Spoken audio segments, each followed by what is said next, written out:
اندازہ لگاؤ خبیث ہو تم یہ الزام لگا رہے ہو. صحیح کہا مصطفیٰ بھائی نے کہ اگر تم اس میں ذرا سے بھی صداقت ہے، اگر تم اس بات کو منوان تسلیم کرتے ہو اور تم کہتے ہو کہ ہمارے پاس ثبوت ہیں، تو جاؤ پھر کسی اپنی جلسی میں یا کسی اپنے یار کے پاس جو تمہارے لیے لکھتے ہیں، تمہارے لیے بولتے ہیں اور تمہارے لیے سایہ دیوار بنتے ہیں. ان کو بتاؤ وہ ثبوت، ان کے سامنے پیش کرو یہ ساری چیزیں. لیکن میرا دعویٰ ہے کہ تم ریت کی دیوار ہو. تم ریت کی دیوار ہو، کتنی اونچی ہو کتنی موٹی ہو، لیکن ریت کی دیوار کو ڈھانا ہوتا ہے. کسی بھی چیز سے، کسی بھی ٹکر سے وہ ریت کی دیوار تم ثابت ہوگے اور تم بالکل فنا فلا ہو جاؤ گے.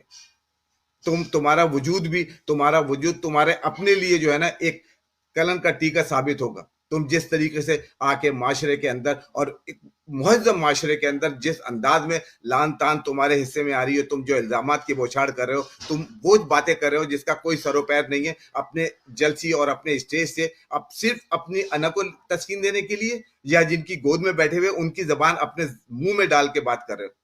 تمہاری اپنی حیثیت کیا ہے؟ تم ٹکے کی قیمت نہیں ہے. تم ایک ناکارہ کھوٹے سکے ہو جس میں مجھے حیرت ہوتی ہے جو اپنے آپ کو کہتے ہیں کہ ہم دنیا کی نمبر 1 کہلاتے ہیں.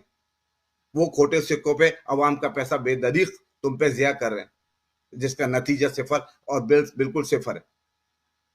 میں صرف اتنا کہوں گا کہ بہت جلد تم اور ہلو کی آواز، ایسا لگتا ہے کہ اس ہیلو کی آواز سے تم اتنے خوف زدہ ہو کہ تمہیں اگر کوئی کال بھی کرتا ہے تم ہیلو کے بجائے اب کہتے ہو جی سرکار آپ کا خادم حکم کیجئے. ہیلو لفظ بھی نہیں کہتے.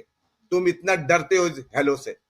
تمہیں بھی پتا ہے کہ اس ہیلو کے بعد اور اس ہیلو کی آواز میں کتنی تاثیر ہے. جس طرح بائیکاٹ کا ہے، وہ تو بائیکاٹ سے بھی تھوڑا چھوٹا لفظ ہے. اور انشاءاللہ تمہیں یہی ہیلو کی آواز تمہیں زندہ دفن کر دے گی تمہاری تمام خواہش خباستوں کے ساتھ.